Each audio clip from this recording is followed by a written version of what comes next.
Yeah. Pro Fan Sports Podcast. Let's get it. Pro fans, tune into the program. Every single week, get the dope, fam. Sean on the mic, very flat too. Keep you updated, that's what we do. Pro fans, tune into the program. Pro fans, tune into the program. Pro fans, tune into the program. Every single week, get the dope, fam. Yo, what to do, everybody? It's your boy, John Altidor with Pro Fan Sports Podcast. Back at you with a special segment with my boys, Vlad, Barry, and former 11-year NBA pro and now head women's coach of the Northern New Mexico College basketball team, Justin Ray, a.k.a. JR Giddens, man. How you doing, brother? What's up, man? Fellas, thanks for having me on. Shout out to you out there in Boston, man. I know it's about to get real cold out there on you boys. Right? You know, he's rubbing that in our face from New Mexico. So yeah. He just had to brag. Yep. It's all good though. Don't worry about it. Yeah, man. So JR, man, thank you so much for coming on. Like we said, man. And before we start this interview, we invite everybody to subscribe to our channel. Make sure you're supporting it that way, because we're bringing you guys like JR Giddens, man. You know what I'm saying? Former Celtics player as well. JR, you got drafted here in 2008, I believe, and you were here until 2010 with the Celtics. I think you were drafted 30th overall. I remember seeing everything. Prior to that, you were a highly touted basketball player coming out of high school, college, and things like that. I think you were ranked with like LeBron James and stuff like that. You were like 21 on that list. What was your time in Boston like? My time in Boston, I mean, it was kind of tough just because, they just won the world championship, and me playing on the perimeter, I played behind, Paul Pierce, Rajon Rondo, and Ray Allen. But, I gained a lot of experience out there, and I was fortunate enough to, like I said, get drafted there. It was just a tough situation trying to get playing time. I don't know if Doc Rivers never really gave me a chance, but at the end of the day, I gained a lot of experience, and it was nice to be around players like Kevin Garnett, Rasheed Wallace, and Stephon Marbury. I really enjoyed my time there in Boston. Dude, I forget all these guys were here. Stephon Marbury was here and all that stuff too, man. Yeah. So you came in, when we were at the peak here, right? So last time the Celtics actually won a championship. Vlad likes to say we won one championship in like 30 years. So Vlad he'd be honest about that, man. But I was reading some stuff about you, man. Coming out of high school, going into college, you were recruited to Kansas, with Roy Williams, I believe, and then he left. And then you left and went to New Mexico and played over there. What was that like? And, do you think that, kind of messed with your trajectory a little bit? Yeah, it probably did. I signed to Roy Williams, but I played for Bill Self. And so I was in the unfortunate accident my sophomore year. I was stabbed in a bar fight or a bar incident. Some guy attacked me. I don't even want to say it was a fight. So, he attacked me. I had to go to emergency surgery. They severed my soleus in my leg, hit my artery, and then hit my Achilles. So they had to put my artery back together and my Achilles, and I had to be rushed to emergency surgery. So it was tough. I tell kids stuff like that all the time. Like, maybe if I don't get getting that incident, and instead of getting drafted 30th and going to the World Champions, I probably would have got drafted earlier and went to a team that was, and got drafted higher, and went to a team where I would have really got a chance to play myself into a second contract. Because, with Boston, I wasn't able to do that. I wasn't getting too much time on the court. They were trying to win another championship. They were trying to develop a rookie player. And so, I tell these kids all the time that, they got to make sure, these decisions that they make, they can affect you. And that's something that I know affected me. I was fortunate to go first round, but I got all the love for Boston, but not for a team that doesn't play you, especially when you're a first round draft pick. You work your whole life to get that chance, and that window of opportunity is a small chance. And I get there as a first round draft pick. I got guys that are getting drafted in the second round playing more than me, and getting more opportunities than me in 2 years. So it was tough. So, people got to realize, sometimes you can never outrun your past, but I'm past it. I mean, how did that, affect you mentally, while you were trying to make a name for yourself in the NBA? Well, you know what? I think it just showed me who was really there for me and who really wasn't, and just transferring schools. And that's why I transferred out here to New Mexico. Had a chance to sit out for a year. I ended up gaining like 20 pounds and changing my game. So it was good for me. I felt like I needed it. Being at Kansas, I was kind of limited because our team was so talented. I was one-dimensional in shooting, and then I was able to change my game up, get player of the year out of the Mountain West Conference. But I was a bigger, stronger player. I was able to be more well-rounded. And, I think it helped me become a better basketball player being on the team like New Mexico, to where we didn't have those All-Americans every year. And, I had more pressure on me and stuff like that to perform and more responsibilities. So it's good for me. I feel like it made me a better player. Yeah, for sure, man. And now you're the head coach at Northern New Mexico for the women's basketball team. How did you, is that something you always wanted to do? Like, did you want to transition into coaching after basketball, or is this something you kind of like grew the passion for as you were playing?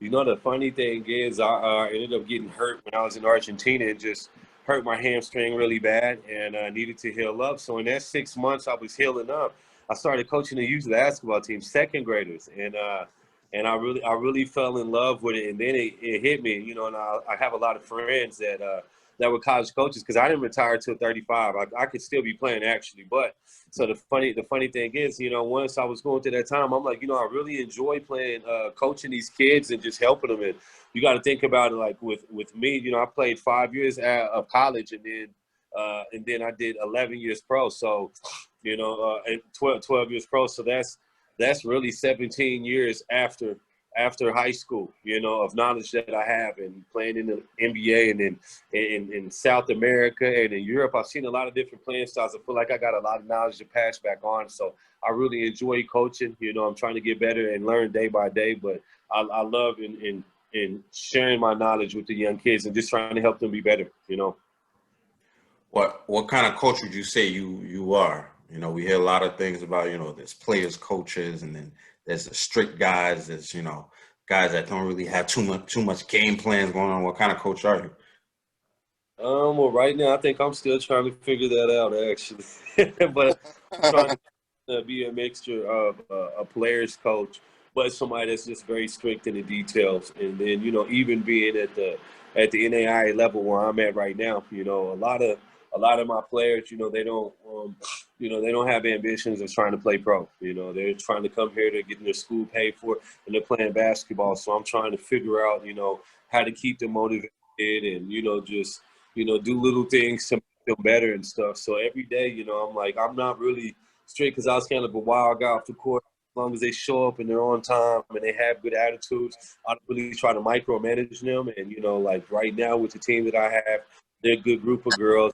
They don't get in trouble. So far, so good. I've been able to, kind of give them some days off from study hall here and there, because they all make good grades. Or, if their bodies are not, they're hurting that day, then I used to hate when coaches used to make me go out there and just practice and my body was killing me and stuff like that. So I'm trying to do a good job of managing them, their personalities and their bodies, and just letting them, I think for women, if they feel good, they play good. So I've been trying to be very positive and very, very motivational with them. Awesome. Well, it looks like you played in, different continents and different countries. What was your favorite country to play in, and which league was closest to the NBA in your opinion? Well, the EuroLeague, when I played in Poland, we were in the EuroLeague. That's the second best basketball league in the world. And then my favorite country, I liked Italy, just because at one point we didn't lose a game for like 75 days, and we were on an incredible run. And just, it's the fashion capital. I was probably like 45 minutes from Milan in a city called Brescia. And just really nice, man. We won a lot of games. We actually lost in the last game of the finals, which sucks. They rushed the court and stuff, but it was a great experience. I had a great time with my teammates, man. We partied a lot. We won a lot of games. Like, it was a good situation. Italy has amazing food. I mean, like it was a great. I was there for years. It was an amazing 2 years of my life, man. I'll never forget Milan, Italy. It's crazy out there. Nice, nice. So you played, obviously, we talked about it earlier. You played with the Celtics in 2008, 2010, and you played with Pierce, Garnett, Ray Allen, and those guys.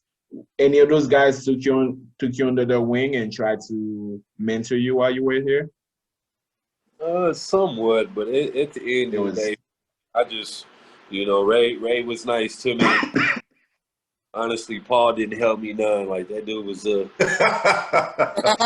Oh man, Paul was a real dickhead to me, man. Like, it's like he did everything he could to hold me back, That's crazy. oh man, it was like that, huh? Yeah, man.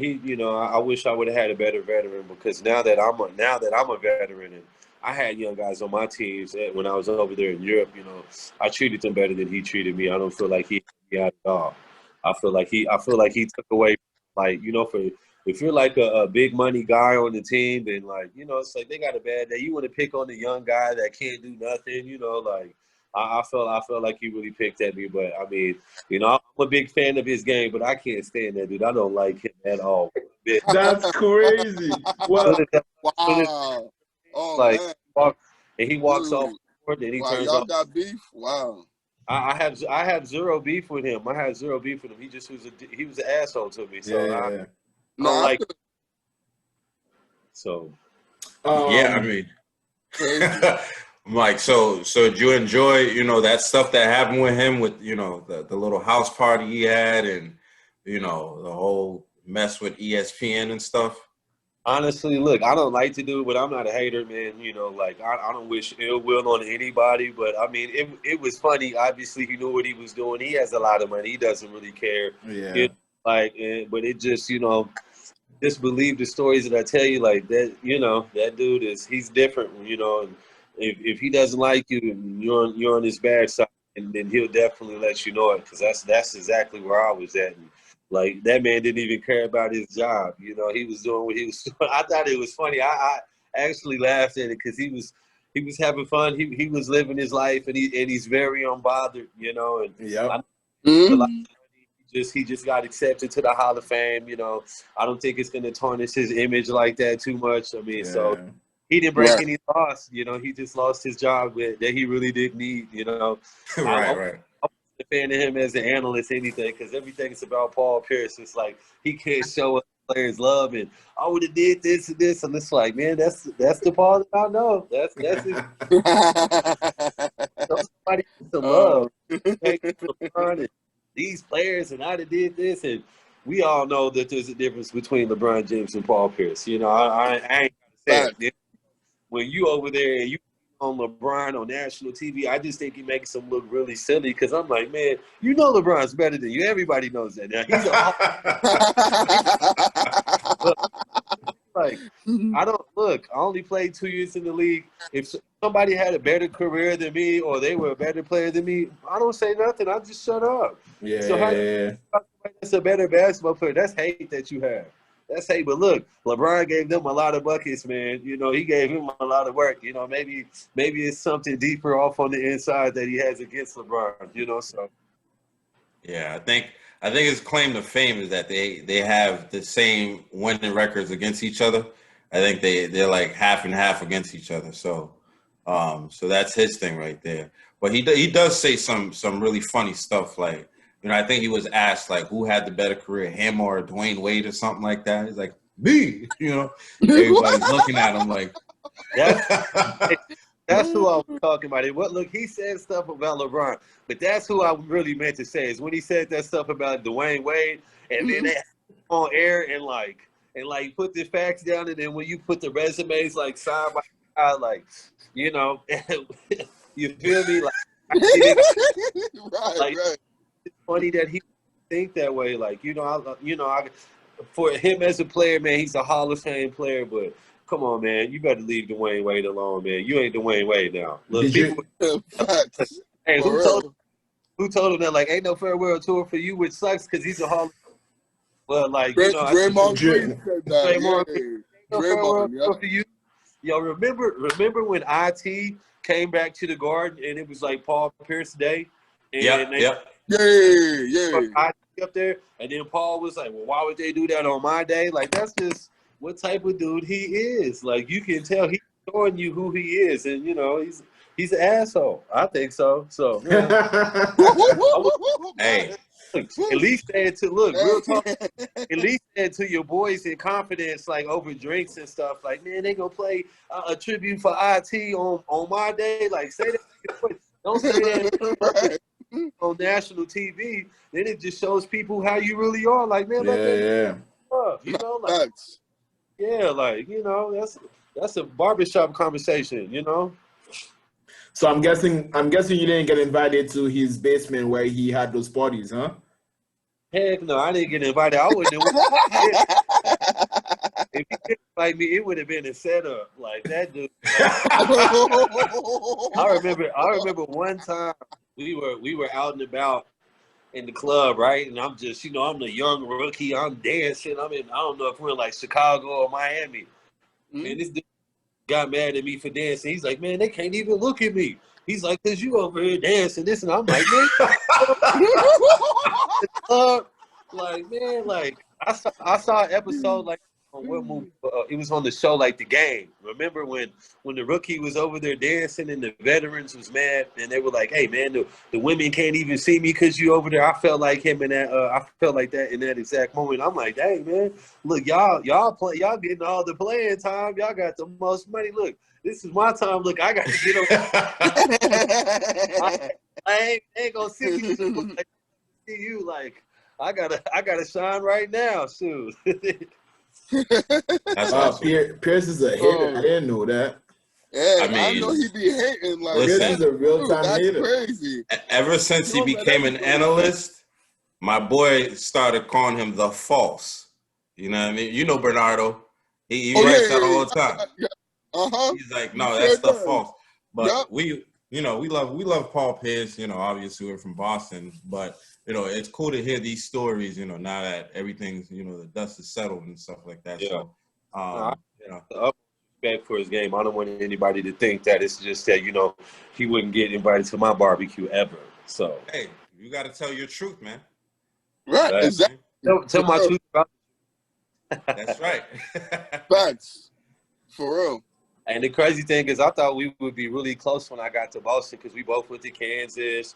You know, we had both got stabbed and survived. I thought that was going to kind of like, you know, let us gravitate towards each other. And it was like the complete opposite. And it was just shocking because I was such a Paul Pierce fan because I'm from Oklahoma City. So when he was playing in Kansas, man, I'm like, I idolized Paul. Like, you know, I had posters of this dude when I was in college and stuff. Like, the first thing I ever bought with my scholarship money was a Paul Pierce Boston Celtics jersey, black, green, white, right, and a green Boston Celtics headband. That's the first thing I ever bought with my scholarship money. And so when I got thinking, like, I'm going to get to hang out with one of my idols, and this dude was just like a big asshole to me the whole time. So it was terrible. Wow, that's crazy, man. It's unbelievable. You still keep up with the Celtics and see what they're doing nowadays? I mean, I watch them, but for me, it's always going to be a little bit. It's always going to be a little bitter for me because I know being 6'5" and being able to dunk from the free throw line. When I get traded to the New York Knicks, I'm in a trade with Eddie House and like what was his name, Nate Robinson and stuff. Yeah. Like, you know, no knock to Nate. That's my guy. He's one of the greatest athletes out there, man. You know, played 2 sports. I'm like, you know, he gets to come in and play immediately. He did have more experience than me, but I'm like, man, I'm 6'5". This dude's 5'9". I'm super athletic. Like, Rondo could have been throwing me oops. Like, you know, Boston was just it was a bad situation for me because you know, Doc Rivers didn't like me, but Danny Ainge liked me because I played in the same conference versus his son, so he got a chance to see me. You know, but when I got Doc Rivers were like, you know, I don't want you shooting threes and this. Like, he didn't even let me eat one time. And as a rookie, you get there like 7 hours earlier. He was like, I don't want you eating in the locker room. I'm like, damn, man, like, what can I do around here? Like, I can't even eat in the fucking locker room. Like, it was crazy. I felt like Boston, they didn't add any life from me. They just stifled me, took my confidence and stuff like that, didn't play me. You know how hard it is to be a first-round draft pick and you get to see all your homeboys out there playing and guys that you've been better than your whole life. and they get a shot to play and they get their confidence. And, you know, I tore my knee. I got traded 2 days later, and I felt like that was just my small window of opportunity in the league to try to make something happen.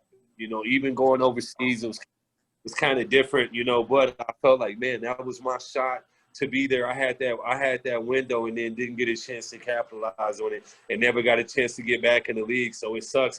You know, they paid me a couple $1 million, but I never got a chance to rock. And for having an NBA dream, you see your friends, you know, get chances to play and turn into superstars and stuff and get $100 million contracts. You're like, damn, man, I wish they would at least let me play myself into a second contract. I really wish I could have made at least like $50 million, you know what I'm saying? Like, I probably get the M's out of it. Look, I probably wouldn't be coaching right now, you know? So, Right. on the beach somewhere laid up, like, yeah, like.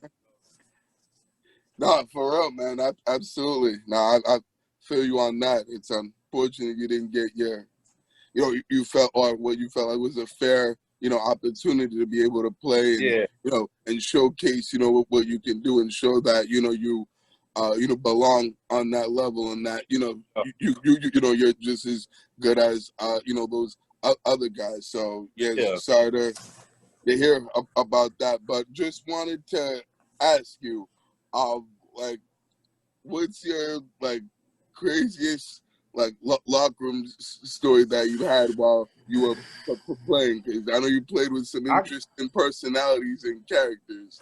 Look, I got a few of those. So, all right, this is my first conversation. My first 2 conversations with KG, he cussed me the fuck out.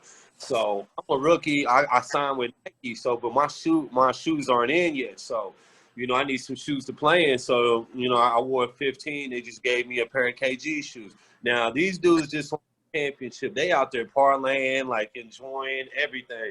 I'm there. I'm as a rookie. We're all there. We're grinding. So a month goes by. I'm out there working out on the court. Kevin Garnett walks in. I'm like, yo, that's Kevin Garnett. Like, I'm excited. I'm like, man, I can't wait to go talk to this dude. Like, you know, I'm all like, you know, got butterflies. I'm nervous and stuff because I'm working out. And he walked into the practice facility, and you know, he's got, you know, KG has that swag. So after the workout, I go to my locker, all my shit's in the trash, and I'm like, dang, I see Patrick O'Brien over. I'm like, Pat, why is all my stuff in the trash? Did somebody throw my stuff in the trash? I'm so naive. I don't know what's going on. He's like, he ain't really even trying to talk to me. He's like, I don't know. So then KG walks in. I'm like walking over there. I'm about to be like, hey, you know, stick out my hand. I'm like, hey, you know, what's up? I'm JR Giddens, this and this. He's like, hey, little motherfucker. He's like, did you go off of my locker? And I'm like looking around because I've heard some crazy stories about him. I think he's playing, honest to God. I don't know that he's serious. So he's not playing. He's like, yeah, motherfucker. He's like, you in my locker, this and that, you stealing shit? And so he's like, where'd you get those shoes from?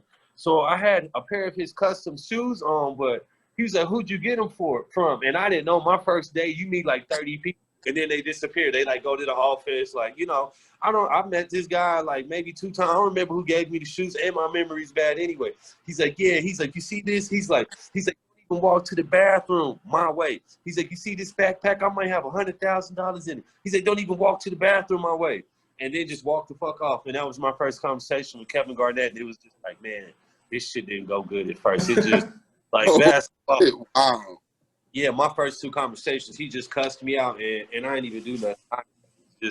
It was just bad luck in the situation. Like I said, that whole Boston thing was just, it was crazy for me, man. It didn't go anyway where how I thought it was gonna go. Like, that's crazy. It is. That's insane, man. That's pretty wild. Yeah, sure. That really is. So on a good note, wanted to ask you, what's your favorite memory? You know what I'm saying, of playing in league or just playing professionally overall? Like, you know, that one memory that really sticks out, and you know, and that is you're the most proud of, and then like who are some of your like favorite teammates that you had in your career? Well, for me, just getting drafted, just hearing my name called, that's probably been like my favorite sports moment. Just, you know, not knowing where I was going to get drafted to, or, you know, I definitely knew I wanted to go in the first round. Felt like I was the first round draft pick. So I didn't go to New York and watch it because I didn't want to be, you know, in that green room. You know how you see them cats in the green room, and they don't get their name called, or they don't go where they want to go, and then the TV cameras on them, they all sad as hell. So I had my draft party here with my team in New Mexico and my academic advisors, and it was still even some haters there. So it was just the good thing about it is when they called my name, just to see that feeling, the looks on the people's faces, and some of the people that didn't want me to succeed, and some of the people that did. Like it was an amazing night, man. My teammates they tackled me on the floor, like it was crazy. It was a good feeling, real good feeling. And then some of my favorite teammates, Eddie House, he was always cool. His son actually plays for New Mexico, so he just signed out. I it up with him, and then Ray Allen was pretty cool. But I mean, like I said, I was only there 2 years. I was a young guy. Me and Gabe Pruitt were really close and stuff like that. So I had a lot of fun with those guys, especially Gabe. Like on those road trips, I was on injury reserve. Like I remember my first time in Miami and stuff, he'd just take me out to the beaches and show me the places to go and stuff. Like, it was an amazing time. Like, when you go to when you get drafted to the after they win a world championship, everywhere we went, we were like rock stars. You see, Jay-Z and Beyonce courtside, all these celebrities that you've ever wanted to see because you just won. So whenever you play in that city near them or they at Chicago, whatever, they got to come see you, So it was, right. Crazy experience, man. Boston, it was live in that part for me. Word, that's what's up, man. That's pretty dope, for sure. And I'm a big Eddie House fan, by the way. Love Eddie House. That's my dude. And yeah, it was one of my favorites on that championship team for sure. That dude can get buckets and he can shoot the lights out for sure with the best of them. In a hurry, he can shoot it out. Yes, quick release too. Oh yeah, man, can get him in bunches. Oh yeah. Yes, sir. With the stories that you're telling, it kind of like reminds me of the story of we call him Kwame Brown. Have you been paying attention to that? I saw that, and Kwame, he's actually made like 80 to 100 million. So it's like when people call him a bust, like that, everything that he said, man, it was hitting home. And he was like, when Kwame was like, yeah, I was a rookie, and they bringing Charles Oakley in there and people to try and not develop and stuff like that. Like, one thing that I'm trying to realize as a coach, my job is to develop and motivate these young kids. And so it's just like being in that situation where it's like you're not to where they're not putting any life off into you, not putting any confidence and helping you. Like that's one thing as a coach that I try to make sure that I'm doing right now with my players and being patient and help them and breathe life into them, make them better. Because I was in a situation and I didn't like that. So I'll be damned if I'm gonna do the same thing to these girls that I'm coaching. So I think that experience that I had in Boston is helping me to be more patient with my players as a coach. Remembering that, they are young kids, they need guidance. It's my job to help them mentally and physically become better every day. So what would you say to somebody that's, like a rookie that got drafted at the end of the first round or the second round, but that's actually on a roster, that may be going through some of these things? Like, how would you, what would you tell them to be able to get out of that or be able to handle that situation? I think you just need to I would tell them to bury themselves in the gym, man, and just work their asses off and just make sure whenever they do get a little bit of time to where they can try to shine and maybe other teams can see him and be like, hey, every time this young kid gets in for his 5 or 6 minutes, or something like hard, he does good things. You got to make sure you're ready for that moment, because a lot of times you might get down on yourself, and I mean it's kind of depressing because then like 20 games goes by, you're not playing, then 40 games goes by, and then 60, and then you can feel like, hey man, I need to have some numbers to play myself off into another contract. So I just tell them to work harder and be humble and just make sure like you do whatever you can to get along with the veterans. If I could do things over, I would make sure, I did some things to get along with them better and stuff like that, instead of being in my feelings. You go from being the man and then you go to being to where, like, you ain't shit. Like, I even saw how, like, at that point, Rondo was the best player on the team for me, Right. And even the way that they talk to him, you know, and he started along them, and he was their peers. You know, I should have been more mentally tough and mentally prepared. But you know, being a rookie in that situation, you know, if you don't have anybody that you feel like in the organization or on the team that's on your side, just work your ass off and stay humble and just, you know, wait on that time for you to get a chance, but just work your ass off. I feel like, you know, pretty much every NBA team probably should have a coach out there like yourself, you know, that's gone through these things, you know, to try and help them out a little bit. And obviously you're in New Mexico right now as a head coach. Do you foresee yourself working your way up to the NBA? At this point, you know, I don't know where I will go off in the coaching. I think personally I would like to stay off in the college because I played at this level and I was successful. And I feel like I could really reach these young kids. Now I actually want to be the head for the University of Lobos where I played at one day and be able to give back and help those guys. But obviously, any opportunity that would present itself to me, I would take it. I don't think that, you know, I really realized maybe I could coach in the NBA or I could coach, you know, overseas, like, you know, at some point since I've been in both places. But right now, I just like to stay off in college. That's where I feel like I can most help these kids that are really trying to, you know, improve their lives because, you know, being able to be drafted and play pro, you know, I've been in that position. I feel like I can kind of relate to them a lot more because I feel like I'll connect to them more because I was successful at the college level. And so, yeah, I'd just like to coach college for now. But if anybody gave me an opportunity, I would take it. Awesome, man. That's awesome. Yeah, for sure. So, you know, I'm going to ask a couple questions, quick ones. LeBron or Jordan? Oh, man. Look,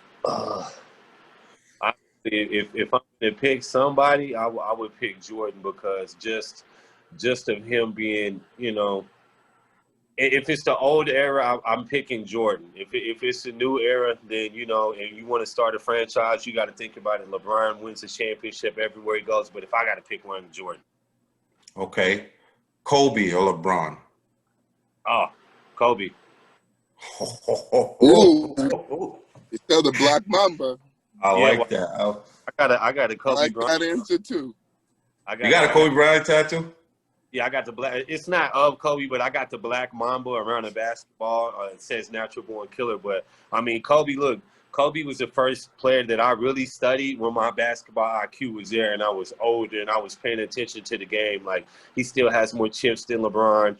You know, you know, he's epitome of a work ethic. Like he played for one franchise. Like there's never going to be another Kobe. Absolutely. You know, how'd you feel, you know, with that news a couple of years ago with Kobe's passing? I think like everybody, you didn't want to believe it. You wanted to believe that it was fake. It seemed like somebody like him, like it couldn't happen to him, you know, like because he's almost, you know, kind of like not godlike, but you know, ish, you know, on earth. And so, man, it was sad, man. It was really sad. It makes you never want to, you know. Makes me never even want to hop in a helicopter now. I've never had a helicopter ride. I damn sure don't want one now, man. They can keep that. Yeah, I don't want to get one. Straight up, I feel you on that. And last question for me: your top 5 basketball players all time.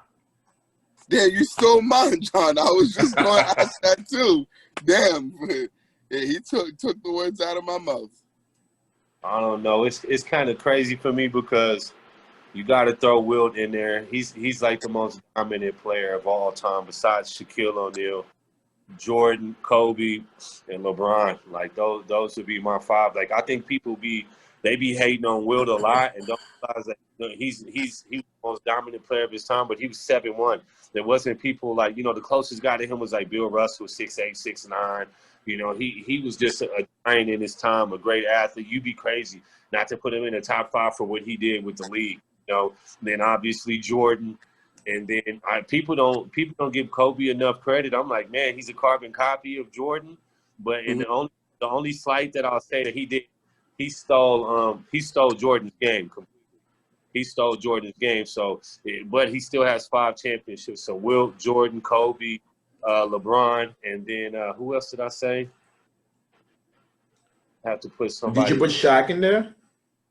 Well, No. the only reason that here's the only reason that I wouldn't put Shaq in there, just because Shaq, I don't feel like he reached his full potential of like working in the off season, like Kobe said. Like if he didn't working like Kobe, Shaq could have even been even more dominant. He was just so much, and with his size, so I wouldn't put him in my 5. I would put Magic off in there before him. Okay, I that's like another good one. Yeah, Bear, him got a or last question? Kareem. Yeah, I had one. Go ahead. Wanted to ask you, JR, who are like some of your favorite players in the league right now? Who do you enjoy, watching, playing the NBA, say currently? Well, LeBron is my favorite player, even though he's older now. Just for what he's done for this long. We're the same age. We were Mickey D's together, so I played. So what? he's gonna be a little special with him. But I mean, shoot, I like Jason Tatum's game. Ooh, yes, he's a bad boy. Absolutely. Yeah, he's a great young talent. I like Trae Young. He's an Oklahoma guy. He's exciting to watch. And I'm from Oklahoma, so I'm a big fan of his. And then obviously Giannis, because he's just the MVP and just the Beast. He's an animal, man, monster. Yeah, he's different. But those would be my favorite players to watch right now. And then obviously, I don't like James Harden's game because he only scores. I like play defense. I think Stephen Curry, obviously, he's amazing to watch, greatest shooter of all time. I can't wait for Clay to get back and let him get another crack at it. But there's so many young players that are really good, but those players are my favorites right now. No, word. That's what's up. That's dope. Definitely a good list. Do you have any advice for Ben Simmons? Advice for that, man, because honestly, when we're reading everything that's going on, I don't really know what's going. We really don't know what's going on. My thing is like this: you play basketball, you get paid a lot of money to play. Like you got to get that outside jump shot. Even Kobe said that about. Did Kobe say that about Giannis before he passed, or did he say that about Ben? He said that about Ben Simmons too. Yeah, he said that about Ben. Yeah, he did. Yeah. It's like you get paid a lot of money, man. You should be able to make 3-point shots. And then as far as I don't know where his mental toughness is. Obviously it's over for him in Philly, but I would just tell him to stay tight, and just continue to try to improve his game. Like he's been too long not to try to develop a jumper. Like you see people like Jason Kidd when they first got in the league, he didn't have a jumper, but he developed that over time. And people are really backing off of him and giving him a shot. Like, it's just repetition, getting off in there and shooting that, No, absolutely, man. That definitely got to put the work in and get the reps in. Right, and really work on that shot, right? And that's the one thing about him is that he doesn't have the work ethic, and he hasn't really been, well, we can't really say that. That's what I'm saying. You don't know what's really going up there, especially in the league, man. They try to say everything to make everybody look bad. If you fall out of them, then all of a sudden they say he doesn't have anybody around him that's telling him the right things. He doesn't have any work ethic. Like, they talked about Kobe. They talked about Jordan. They find out things to say about athletes. That's one thing as an athlete. They can always critique you and say something, no matter what you do. Like they were talking about James Harden like a dog, and then he goes to Brooklyn and he starts scoring, and they back on him. I mean, it's sports. They always run it. Absolutely. No, I feel you. That's fair. That's a good point. Yes, sir. Especially, look, football, basketball, baseball. When an organization doesn't want you anymore, they're going to talk bad about you. They're going to say all of your flaws, and they're going to punish your reputation and make your stock drop and make you unappealing to all teams. Like, they burned this man LeBron's jersey, and he still went back and won the championship. Dan Gilbert publicly talked. We'll win a championship without LeBron. We don't need him. It's LeBron. He was he's always top 5 in the league at that time. And they still said something about him, and I don't believe nothing that these people say. Right. Isn't that what Jay-Z said? First they love you, then they hate you, and they love you again, right? Exactly. That's exactly how it is. That's how it works, man. Well, JR, man, it's been a complete pleasure to have you on the Pro Fan Sports Podcast. Come in and chat with us for a minute. You know, you've been a great guest. Good luck with everything you're doing with the team, man. Hopefully you guys go undefeated for the season. And hopefully, you know, hopefully you can push the right buttons to make that happen, man. But, you know, I'm definitely a fan of yours. I'm definitely rooting for you and wishing you much success for sure. All right, man. I appreciate you guys having me on, man. Y'all boys stay warm out there in Boston this winter, man. We will, man. We will. We'll do, absolutely. Thank you, JR, for coming on. Appreciate you, man. This was awesome, and yeah, this was great, and you know, definitely an honor to have you on. So, yeah, no, definitely much respect to you, and good luck, you know, with your college, you know, coaching career in New Mexico, and I hope you kill it and, you know, and do big things out there. I'll definitely be following and watching your games for sure. Absolutely. I appreciate you guys having me on, man. Y'all take care. You too, man. You too. Take it easy. Have a good one. All right, bet. All right. Awesome. Was dope, guys. That was dope. That was great. No, absolutely, man. So that was JR Giddens, you know, former Celtics player, 11-year pro. Obviously, you know, he had a lot of stories that we had no idea about. So, Paul Pierce is an asshole. Wait to exactly. Yeah, that's what I'm gonna name the episode. Paul Pierce is an asshole. You know what I'm saying? Right. Oh, dude, that's hilarious. Nah, I'm not gonna name it that.